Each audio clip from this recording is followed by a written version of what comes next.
Okay, so I'll start again, and people, you wouldn't believe, I'm so ashamed, because, I thought that I'm a technical type. Actually, I'm not. I'm just pretending I have some skills. Yeah, but so for today, I asked my friend Brian Harris, who, if you don't know who he is, you will know, to spend some time talking about his career in movie fandom and publishing and other stuff. And just for the record, Zoom application sucks. So I had to, I do. yeah, I had to say that. And so without any further ado, because it's everything's going crashing on me, let's introduce yourself, but I will do it for you. You are movie fan, movie reviewer, uh, writer, publisher, Yep. whiskey tasting expert, and and Yep. and and and, and last but not least, you're entered a world of indie video movie making, Yep. or Filmmaking. Yep. Yep. yeah, or Yep. filmmaking if you want to be precise. So yeah, that's like for another like a 5 or 6 hours of talking. So let's see how it goes. So we will repeat that question because obviously I screw up with the recording. So how do you start with your like getting serious into this, like getting movie fan, and because in how to say that, us in European countries, Yeah. especially in Central European, like I'm in Slovakia and Eastern European, if you like, we Mhm. didn't have that tradition because we didn't have we have just two channels, and Oh, all this okay. stuff, and Yeah. we didn't have this tradition like horror hosts, or the Right. syndicated television. So how did you do? How did you get into this? Like, I like this stuff, and I try to, look up, the movies themselves on which station they are. How did you get there? Sure. Well, I the United States is um it is a lot of Americans do the whole we're free. We for a long, long period of time were really free in that we could access pretty much what we wanted. So I grew up watching cable television. Hmm.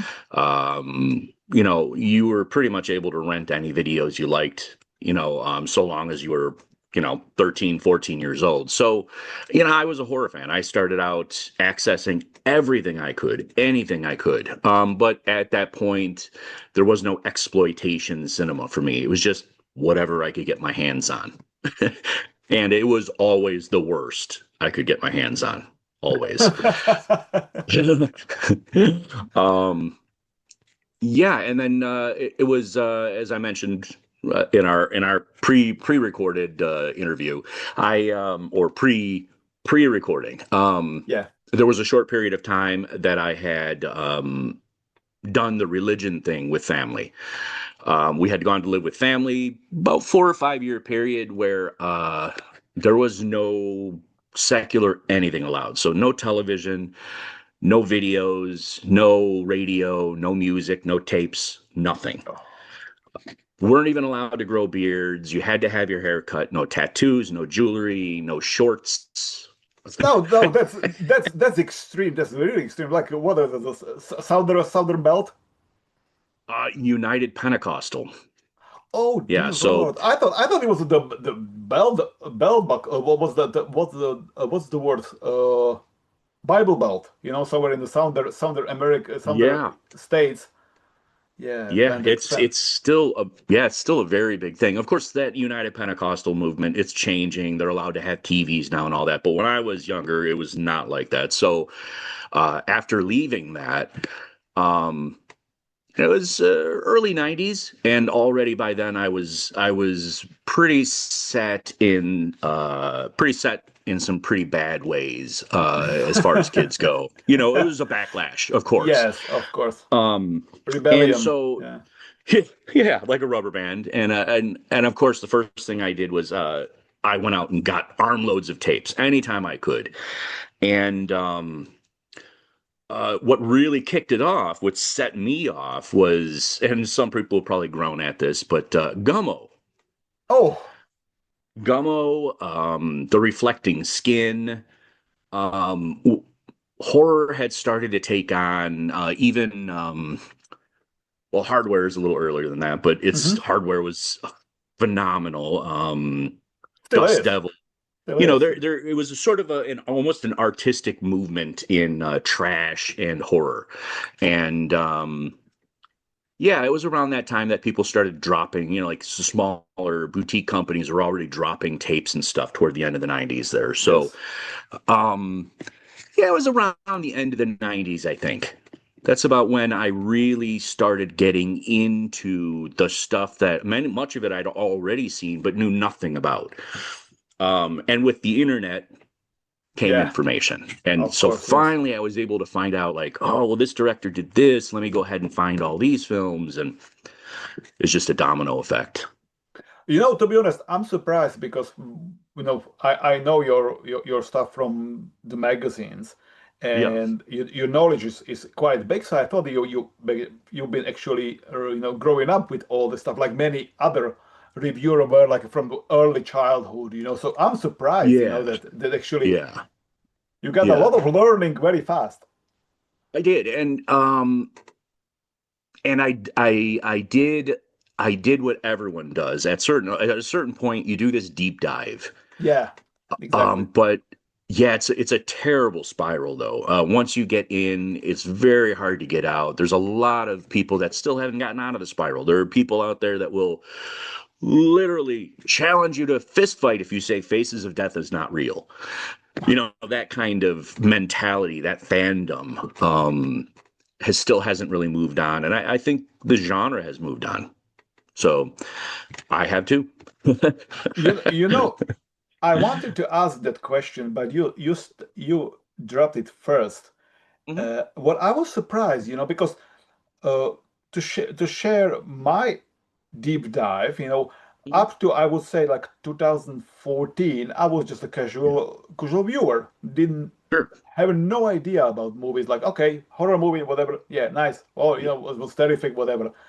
And Right. then obviously I start reading about that. Then I bought a magazine or fanzine or two, and then Right. obviously I got more and more and more, knowledgeable.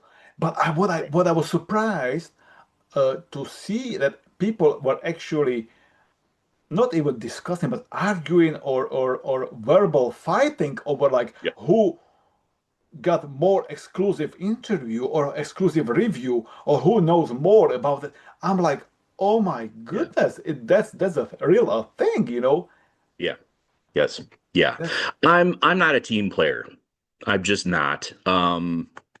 I wish I could be one of those guys that goes to a website and kisses people's asses. I'm sorry. I wasn't sure if I was able to swear, so I'll keep Yeah, it to a minimum. yeah, no, we can because this is still free speech. Yeah, yeah. I in the early days of the internet, when things really started to go up, websites started to go up, there was a lot of heavy ass kissing. A lot, Mhm. because people wanted in on the ground floor. And Yeah. of course, many of those people who got in on the ground floor, I'm not going to hate on that, but many of them are still here. They Yes. don't get paid. Some of them do get paid. Some of them have gone on to make movies, which is great. But I was not one of those people. I didn't want to kiss asses. Yes. I felt like the best way to get my thoughts out on films was to do it myself. Always the best way of doing it, in my Yes. opinion. And I so agree. yeah, yeah, it just gives you the freedom. And so I started in it was called Joe Horror. JoeHorror.com was Hmm. it was a goofy concept. It was just based on the idea that it was sort of blue collar horror reviews. And this was before there were blue collar horror reviews. This is when you could say ridiculous stuff and people loved it, right? And then there came a certain point where when you said ridiculous stuff, that shit ended up on people's posters and Really? DVDs. Really? Yeah, yeah, and it became a big race for early reviewers to get their quotes on movies and Yeah. posters, and that wasn't something I wanted, so I would make fun of that on Joe Horror. At the Yeah. end of every Joe Horror review, I would have a quotable, and then I would just even if it was a terrible review, I would Yeah. snatch this little positive gem. This is a movie. And occasionally someone would say, "Thank you." And I'm like, "You didn't read the review. I hated your Yeah. movie." Um, so Joe Horror went on. I don't recall how long that was. Might have been 3, 4 years, somewhere in there, maybe 5. That's quite Um, quite impressive anyway. yeah, yeah, absolutely. And it was about that time as well that I had already started the magazine concept around then, because Joe Horror was initially supposed to be a magazine. Um, But at that point, print on demand was very new Oh, and very rough. And I think the only and point that, expensive and expensive. oh, it was very expensive. And it was, the quality wasn't there yet. And so when I realized how much it was going to cost to make the magazines, I'm like, shit, I'll do a website. Yeah. But after a while, Joe Horror it wasn't fulfilling any longer. I felt like I was being pushed into a character. Hmm. People then started calling me Joe Horror, and I'm like, I am not Joe Horror. That's the website. Yeah. And they wanted me to be irreverent. They demanded I be perverted Oh. and disrespectful, and that wasn't something I wanted, because there's a lot of movies out there that you have to be respectful of, I Hmm. believe. Yes. Yes. Um, And so there was a transition point where I was like, hey, I'm going to start a new thing and move away from the whole blue collar thing. So um, I started Wildside Cinema. Yes. Exactly. And that was really where I wanted to start introducing people who were not familiar with exploitation cinema. I wanted them to see the wild shit outside of just what is currently being released on DVDs and Yes. Blu-rays. So, I was buying up a lot of cheap box sets, DVDs, and locating some of these really rare, hard to find horror films and exploitation films from around the world. And it was just, I got hooked. Yes. Couldn't, yeah, yeah, I can't blame you because I was the same. yeah. Yeah, it's amazing. There's an amazing world of weird out there. And so I did the Wildside Cinema thing for quite some time. And let's see, I think I was part of maybe 2 podcasts at that point. And they were pretty early podcasts. They were all live. There was no recording and cutting. Um and we did that for quite some time. And then I got an opportunity to speak with someone that I quite admired.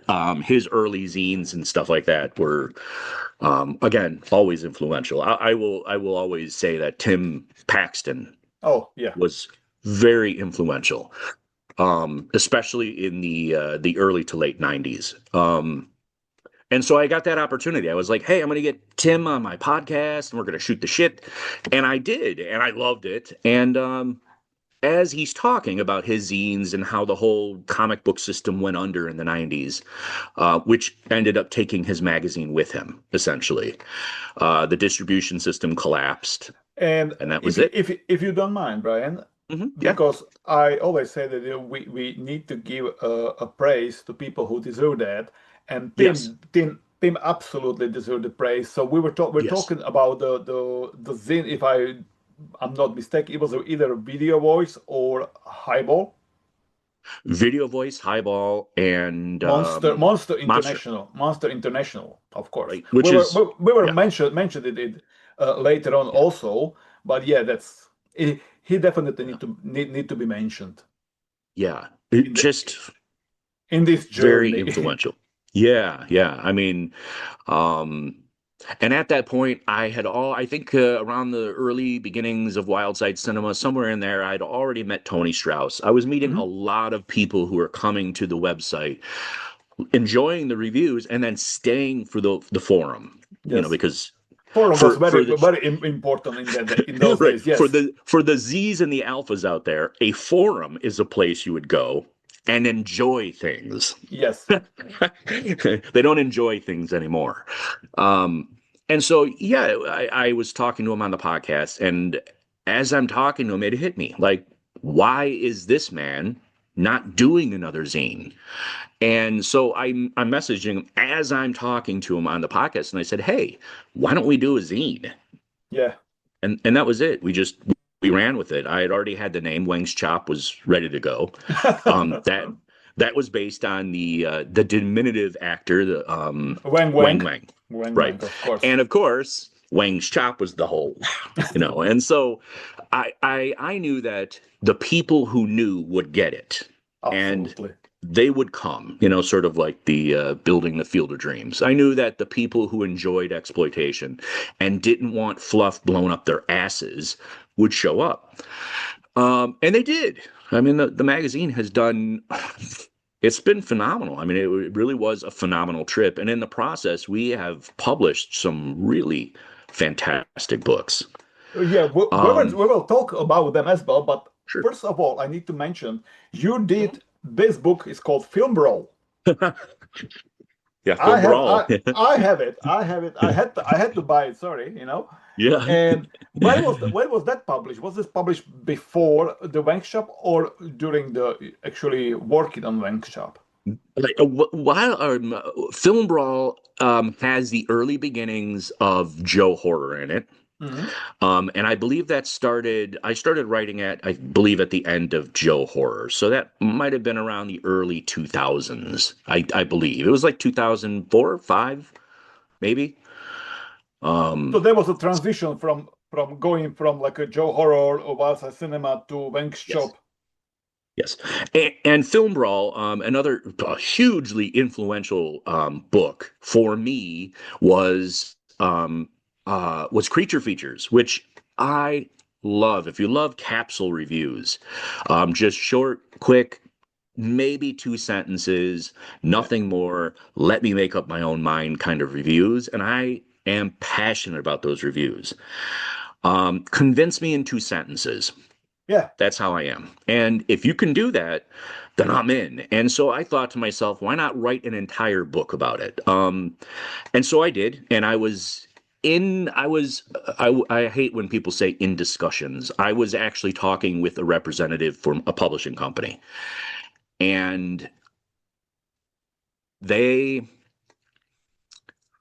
had changes that I was not interested in. And I'm not here to say, hey guys, keep it real, man, live in your parents' basement. Yeah. No, sell out. If you can, sell out, pay your bills. And then when you pay your bills and you get big, you can do what you want then, and then do it your way. I hate to say that somebody should tell me 25 years ago that, maybe 30 years ago. Yeah. Because I should sell out back then and I will be like a millionaire nowadays, Unfortunately, I'm not. Yeah. Right. It's an artistic thing. Or, when you're artistic, you feel like, I'm going to forge my own path and I'm never going to sell out to the man. And then other people get paid. And you're I don't care about the money. It's not even about the artistic. It's about like, sure. Wait a second, I'm on my own. I have bills to pay. And then you realize like actually some people do what is their passion and get paid for that. Yeah. And you're like I'm so dumb. Yeah. And they had changes. And the changes probably would have been good. Maybe. They did not want a review book. They wanted an encyclopedia. Something like let's mention like Michael Walden's Psychotronic. Yes. Yeah. But it's not that different, I would say. It's not. It wasn't that different. They wanted a bit more scholarly. They wanted a little more meat to everything. And I was more or less like, look, this is not the point of the book. The point of the book is just give it to you in a couple sentences. Capsules. That's it. Yes. Something that, because when I was younger, I carried around Creature Features. I had it in my car. I would have it with me in a tote bag or wherever I was. That book was with me because it was my way of finding movies in a video store. Yes. And so that's what I wanted. I wanted FilmBrawl to be the kind of thing. Well, at the point, it wasn't even called FilmBrawl. I think it was, I don't even remember the original title. So what I did was I realized that it went from only horror to exploitation, and then there was Mhm. some like sci-fi in there, and I'm like, this is not easy to pigeonhole. Yeah. So I gave it a new name, and I said Film Brawl. It's just everything fighting for attention in this book. Um, and I did it, and there was, I mean, the print on demand services back then, I wasn't interested in trying for publishers. I just figured I would print on demand and move on, and I did. And it did well, and I had a lot of people give me great feedback. As a matter of fact, a lot of those quotes on the book and in the book are from people who actually read the book, and many of them were very happy, and I was happy about that.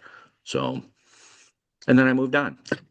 Yeah, you moved on, and we will have a real talk now because Sure. this is the I think very first issue of Weng's shop, Oh yeah. Yes. and Yep. That's I did beautiful. a, The zero issue. I didn't bought it as the first one as a zero issue because first I Right. bought I think it was issue number three, just Okay. Franco on the cover, so I think it was issue number Yes. three. Yes. And Okay. it was just a blind buy from Amazon, like, oh, so get me some movies in. These look good because I was Yeah. discovering just Franco back then. I'm like, Oh. whoa, I need to read about the guy. Yeah. Yeah. I bought the Wank Shop issue number three, and I'm like, wow, I need to get all this because obviously you got this OCD kicking in. I need to get everything from the start. So Right. this, Oh yeah. The first thing you do is start tracking it all down. yeah, and this is the first well, issue zero, Yeah. as you Yeah. mentioned. And what Yep. I was so pissed off because what do you want as a collector of sorts? Everything neatly put it on the Yeah. shelf. And as Yes. Yes. and people won't believe me, but I will show them. I got it here. Yeah.